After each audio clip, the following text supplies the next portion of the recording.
Yanzu nake duba midiya, nake ganin takarda tana yawo an yi ƙarar Malam Murtala Bello Asada, malamin musulunci, akan zargin ya ɓata ma shi ministan tsaro mai ci yanzu suna. Akwai wasu kilif da na duba na gani na cikin karatuttukan Malam Murtala Bello Asada. To ina ganin in dai akan su ne aka fatawa ko kuma ake ja in ja, wannan abu ba ƙarya ba ce. Akwai wani kilif da na gani wanda malam yake magana akan an soma 'yan ta'adda motoci. Wallahi summa tallahi billahi la ilaha illa an so motoci an bada mota, an ba Katalla Halilu, an ba Turji, an ba Ado Aleru, waɗannan motoci an so su an bada.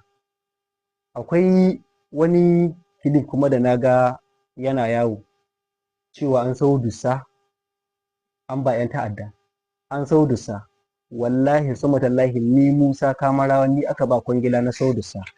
Wannan bank statement wanda ke nuna duka local government 14 na jihar Zamfara, ga sunan ga sunayensu, babu wanda ba tura man naira miliyan 3 ba. Idan aka haɗa kuɗi naira miliyan 42 su suka shiga akawun ɗina, na sau buhun dussa 28,000. Kowace local government na san waɗanda na ba buhu 2,000 kuma an ba 'yan ta'adda. Malam Murtala ya taɓa wani clip wanda na ga yana magana akan an kama Haru Dole.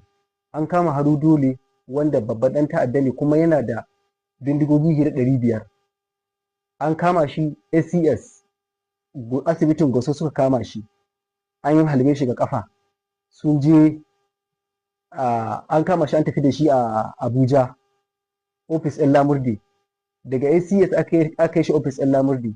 Matawalle ya tura yaronsa Dr. Bashir Maru, Chairman Hospital Service Management Board, ya karɓe shi beli.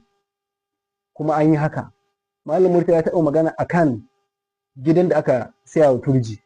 Billahi la ilaha illa huwa an sai gida, ni na sai gida, kwango ne wani ya fara gina shi ya wuce Makka ya bar shi. Aka zo za a sai ya ce a yi magana da ƙani ne Alhaji Dan Makwaju da Giwa a cikin garin Fakai, kuma an yi sai gida, an kammala gida kuma an ba da gida. To ni wannan abubuwan ma da nake ganin abubuwan ma kamar akwai renin wayo da duk waɗanda abubuwa da mun san an yi su.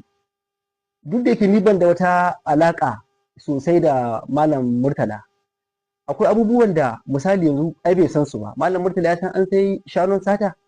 Ni Musa wallahi summa tallahi ni aka ba kuɗi naira miliyan 88 na kai ma Kacalla Halilu da Kacalla Turji, na kai musu a sai shanu, kuma an sai shanu akan naira 140. Mu kuma an ba mu akan 50,050. Ya ce mu yi amfani da 10,000 na transport a kawo shanu. An sai shanu kuma kwangila ce aka ba su su kawo shanun da za a raba da dabbobin da za a raba ma mutane a jihar Zamfara ga sallah. Na kawo shanu har mai shanu wani ya ganni a lambar ƙaura da shanunsa ya biyo, an sato su da batsari ta Katsina, kuma ya biyo shanunsa. Na kira gwamna ya ce a kawo mai shanunsa. Na kawo shanu hannun tasu ga kwamishinan tsaro na wancan lokacin Abubakar Dauran.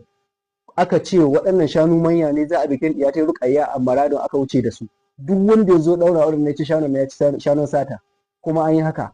Don haka ni har in ta tabbata da gaske ne an yi wannan ƙarar, ina roƙon Malam Murtala Asada don Allah ya taimaka sa ni cikin shaidun shi na farko, don zan zo kotu kuma wallahi zan faɗi duk abin da na sani, har wanda Malam Murtala bai sani ba zan je da hujjata kuma in tabbatar ma kotu abin da ake dawa an yi shi.